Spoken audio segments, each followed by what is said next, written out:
And if you told me last year that would be balling like an all-star this season, man, I would have told you to put down the crack pipe. This team top to bottom has proven me and many other doubters wrong time and time again.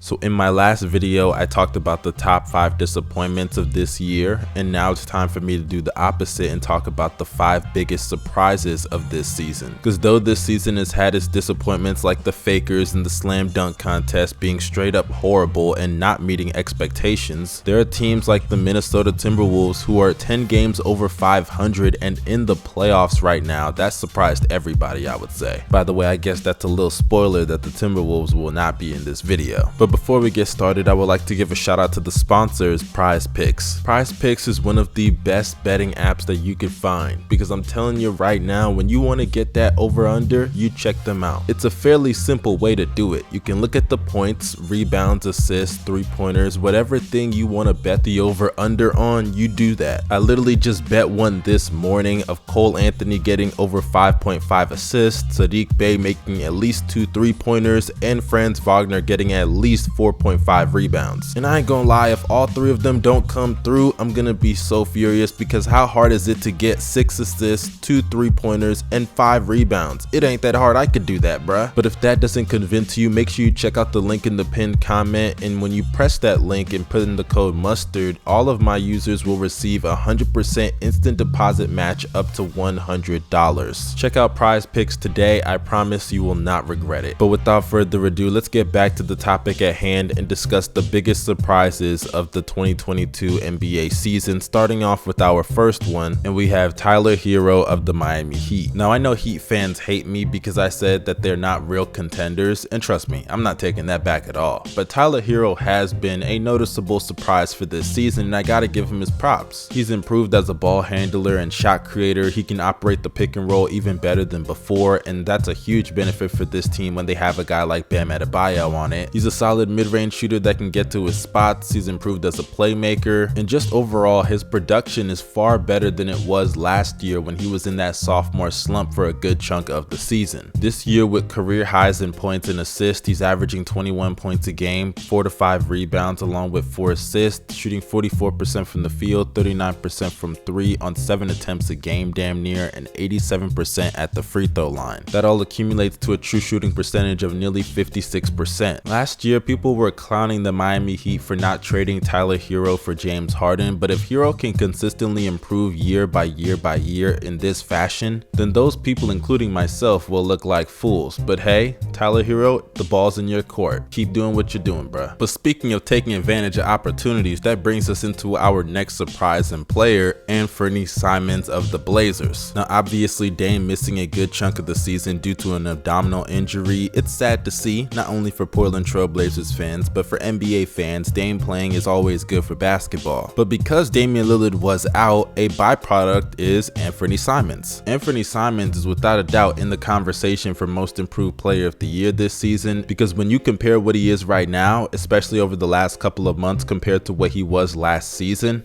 man, this guy has taken leaps and bounds in a lot of areas. I mean, the guy's got career highs in points, rebounds, and assists on some of the best shooting splits of his entire career. And as I said earlier, he is a byproduct of Damian Lillard being injured, because since Damian Lillard has been hurt, his numbers are even better than his season averages by far. As since the month of January, Anthony Simmons is averaging 23 points, 6 assists, and 3 rebounds, shooting 45 to 46% from the field, 42% from 3 on 10 attempts a game, and 87% at the free throw line, which accumulates to a true shooting percentage of 57%. The guy truly is an assassin from behind the arc. He can also get to his spots in the mid-range as he's shooting around 44% there. And though at the rim, I do think he needs a little bit more improvement, but this is his first year actually being a #1 option for a good chunk of the season. And sure, defenses in the future will game plan a lot more for him as compared to now, but right now he is balling out of his mind. And the Blazers have really really lucked into something here because he's 22 years old, and for an organization that isn't going much of anywhere with Damian Lillard as the face of their team, they truly have a lot of options with what they can do with Anthony Simmons, whether they can make him the face of their organization or put him in a trade package to get another star alongside Damian Lillard. But all I know is that with this guy being only 22 years old, the sky is the limit for his potential going forward. And if you told me last year that Anthony Simmons would be balling like an all-star this season, man, I would have told you to put down the crack pipe. But moving on to our next surprise, we have the Rookie of the Year race. Now, coming into this draft class was a pretty anticipated one, as a lot of people said that even though the top 3 was separated from the rest, it was a pretty deep draft class, and it was. You got players that weren't even picked in the lottery that are already contributing that look like they could be stars one day. Guys like Sengun, Trey Mann, Bones, Cam Thomas, Ayo Dosunmu, Herb Jones. The list really goes on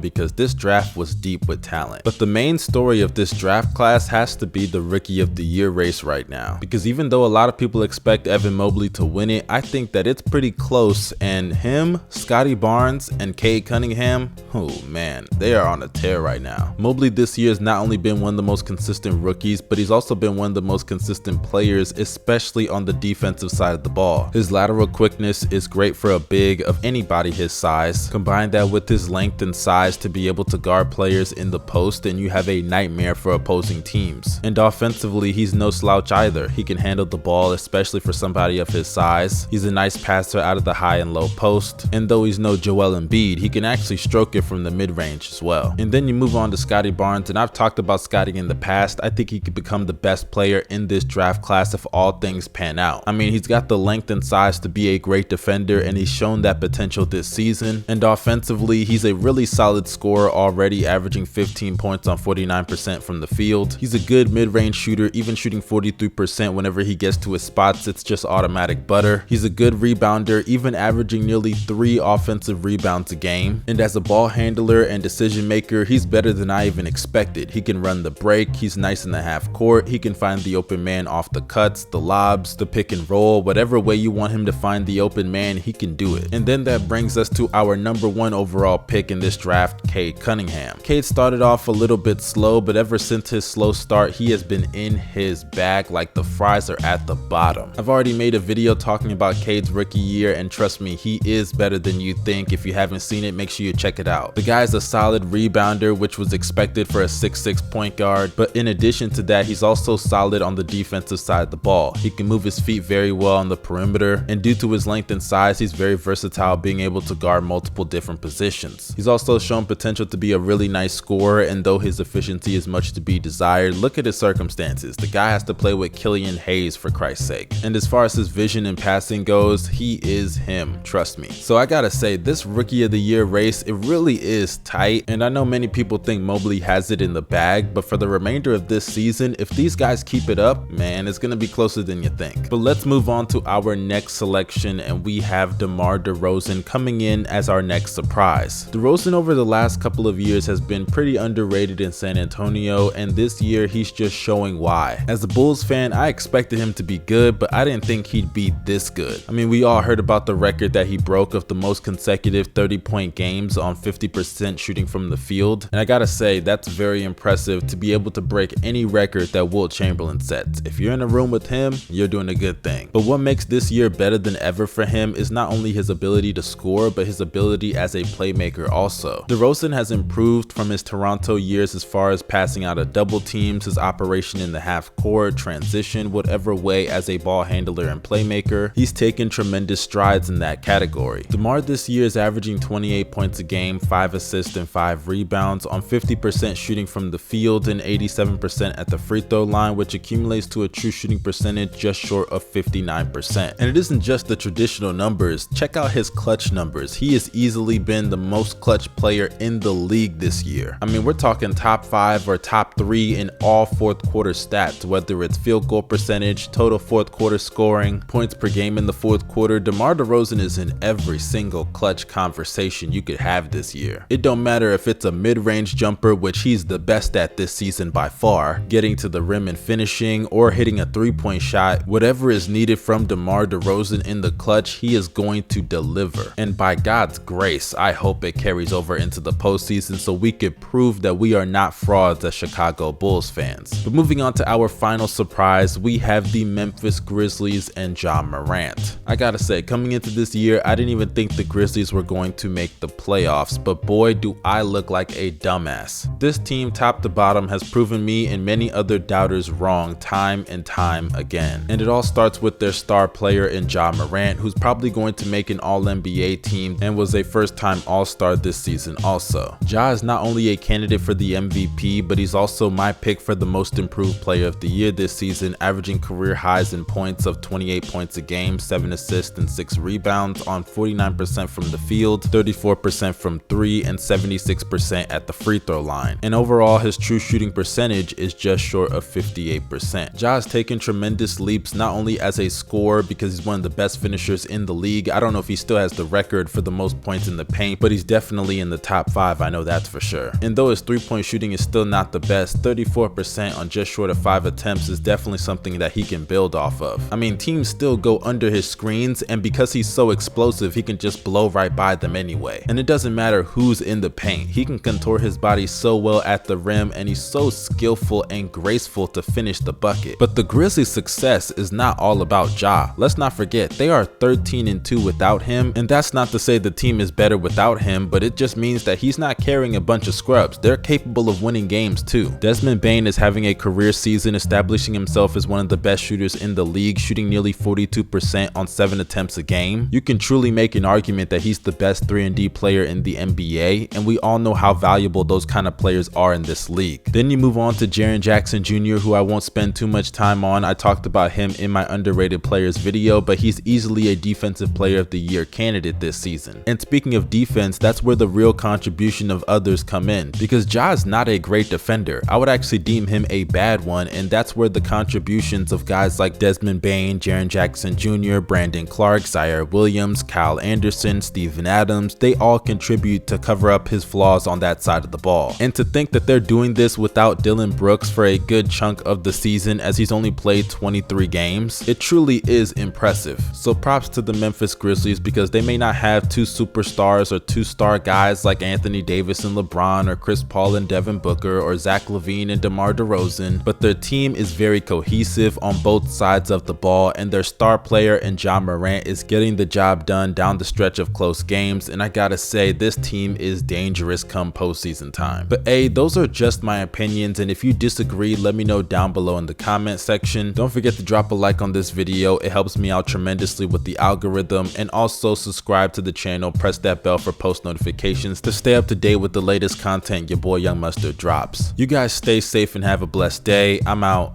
Peace.